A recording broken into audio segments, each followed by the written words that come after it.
Marcos versus Garin, 2 days a week work issue. So ngayon, pinuna ni Senator Amy Marcos ang Department of Energy na nag-implement ng 2 days a week work issue. Sinasabi niya kung kailan may energy crisis, dun pa sila nagbabawas ng trabaho kasi sinasabi niya marami daw nagrereklamo na nagpupunta daw sa tanggapan ng DOE para mag-process ng mga dokumento. Wala daw taong mahanap dun sa Department of Energy. Kaya sinasabi niya kay Department of Energy Secretary Garin, bakit ganun kung kailan nagkakaroon ng crisis sa energy, dun pa siya nagbawas ng trabaho ng Department of Energy. Sinasabi naman ng ating Secretary Garin na hindi naman daw sila hindi nagtatrabaho. Nag-work from home naman daw sila kahit wala daw sila sa physical site ng kanilang office at meron daw mga pupunta naman daw sa kanilang office. Yung nga lang, hindi yung buong office. Ngayon naman, Dad, ano nakikita mong direksyon dito? Well, marami na kasing gumagawa rin ng mga work from home policy no, sa mga iba't ibang opisina. Nakita natin even yung Business Process Outsourcing Association, kanila nang pinapatupad yung work from home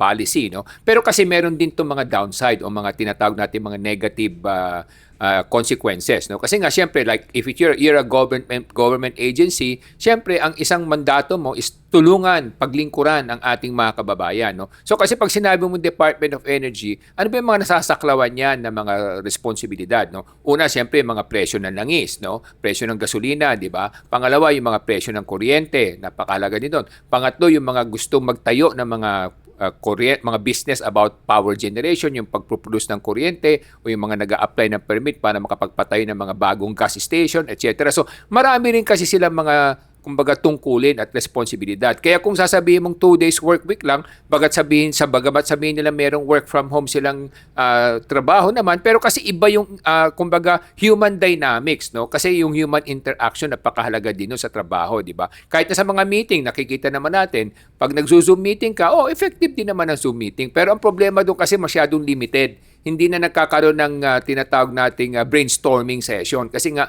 lahat hindi makapagsalita na sabay-sabay o minsan limited yung hours o limited yung environment. Hindi katulad kasi pag nasa opisina, kahit na papaano, kung minsan bibig lang issue, pwede mong patawag yung isang tao, nakakausap mo para sa ganun maresolba o minsan may mga nangyayaring biglaan, so at least nabibigyan ng immediate attention. Kasi pag work from home, siyempre hindi naman natin maalis, no? Minsan naabuso rin yan, no?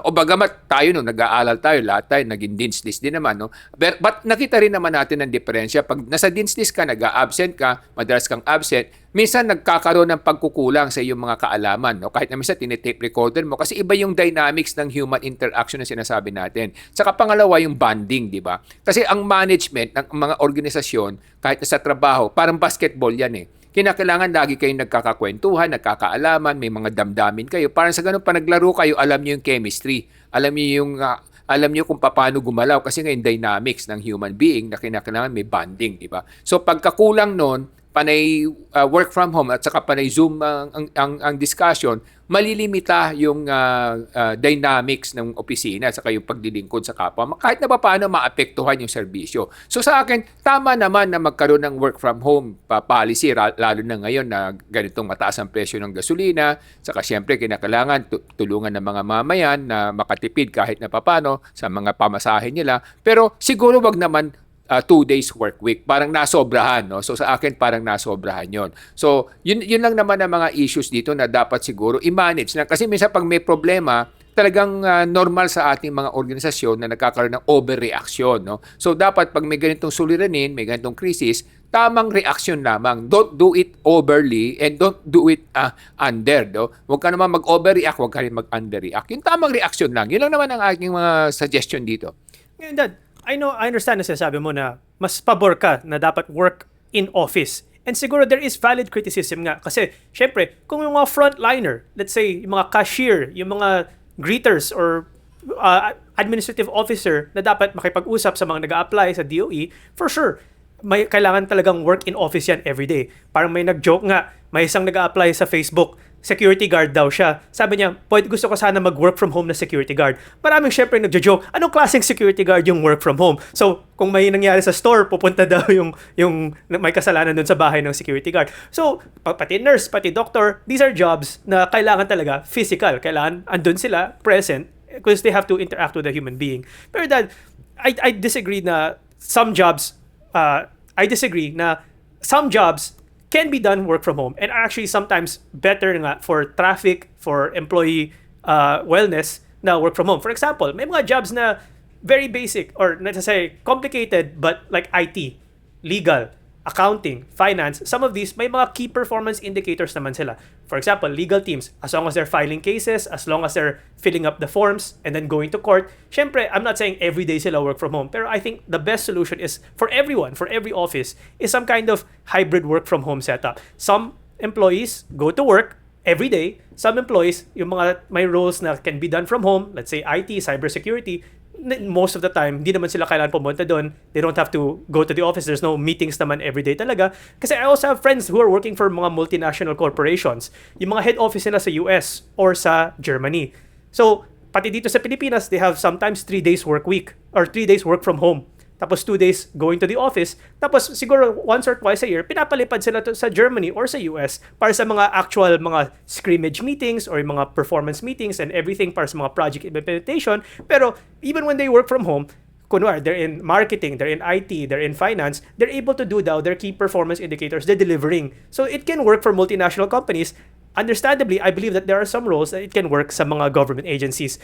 But Dad, do you think na when it comes to employee benefits, kasi a lot of employees are actually happier when they're working from home kasi ang laki na ng gastos of commuting, especially dito sa Pilipinas where the traffic can sometimes drain people for 2 to 3 hours just commuting. Nakikita natin yung mga pila sa mga LRT, MRT, jeeps at UV Express. Sobrang lala na ng mga pila.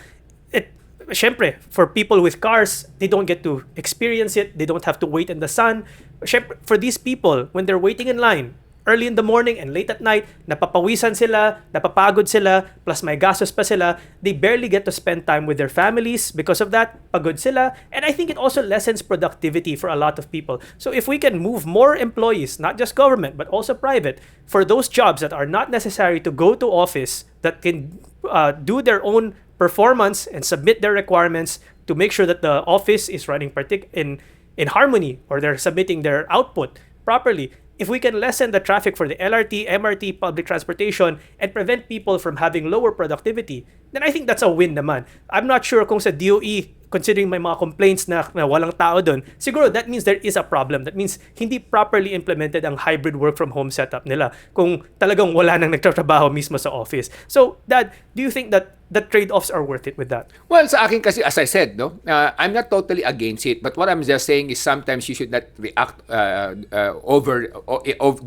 go reactive on a particular situation. No? So, katulad din naman sa school natin, di ba, when we were in De La Salle during our younger days, ang meron naman tayong mga dean's list privileges din. No? Ibig sabihin yan, hindi na chinecheck ng professor yung presence mo o malate ka man, hindi kanya sinisita for as long as you can pass the test or get a high grade. At the same time, you can pass the homework or requirements, mga thesis, etc. So, hindi ka na, kumbaga, hinihigpitan, no? Maluwag yung schedule para sa'yo. Kasi nga, you're considered an exceptional student. No? But again, if your average falls below that, then you lose those kind of privileges also. So, pero kasi, yung sinasabi ko nga, again, even if you're a dean's lister, even if you're a top-notch student, and you have those kind of privileges, iba pa rin yung natututunan mo pag nandun ka. Your physical presence also changes the whole circumstance. Kasi nga, hindi lang sa mas naririnig mo yung mga kaibigan mo, mga classmate mo na magagaling din, marami rin sila mga ideas na nasishare nila sa iyo. At pangalawa, siyempre, ikaw din, nagkakaroon kayo ng damdamin bawat sa isa't isa. So, yung mga bonding na yon,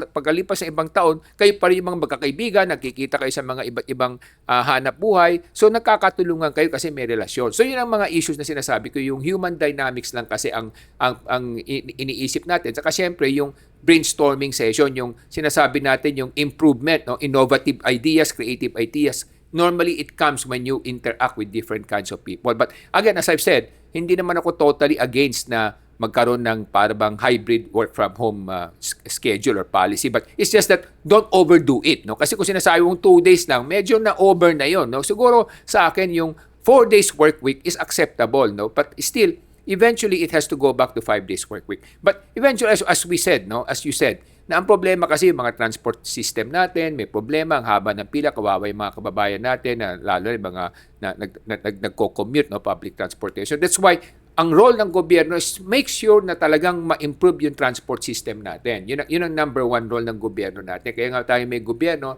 nagbabayad ng buwis ang bawat mamayan, is for the government to help the people have a better life. Kasi kung titignan mo sa ibang bansa, napaka-efficient ng mga kanilang transport system. No?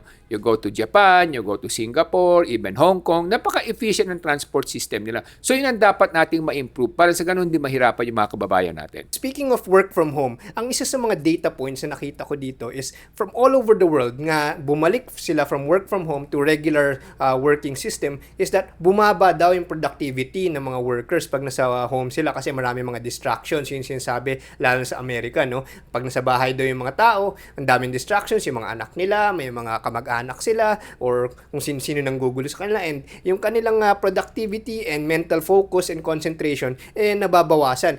So, yun yung isa sa mga consequence ng work from home kung igagawin siyang widespread, ano? Siguro for certain jobs, pwede, but kung iwa-widespread siya, nagkakaroon ng lower productivity. In fact, one of the biggest consequences is yung nangyari nung pandemic, nagkaroon tayo ng learning from home or remote learning sa mga educational system natin. Doon pa naman, nagkataon lang na nakita natin na yung data ng ating mga average scores or average IQ or average yung mga points ng ating bansa, bumaba pa lalo. Kumbaga, kung dati medyo mababa na tayo sa Southeast Asia, bumababa na tayo sa worldwide rankings ng quality ng students natin. So, maybe may correlation, maybe wala. Pero ang dami mga viral videos ng mga estudyante na habang nag-online class sila, yun pala, nakamute lang pala sila or naglalaro sila ng video games na nag-viral yung mga ibang teachers. Kaya medyo nagkakaroon ng mga konting evidence na hindi talaga healthy yung mga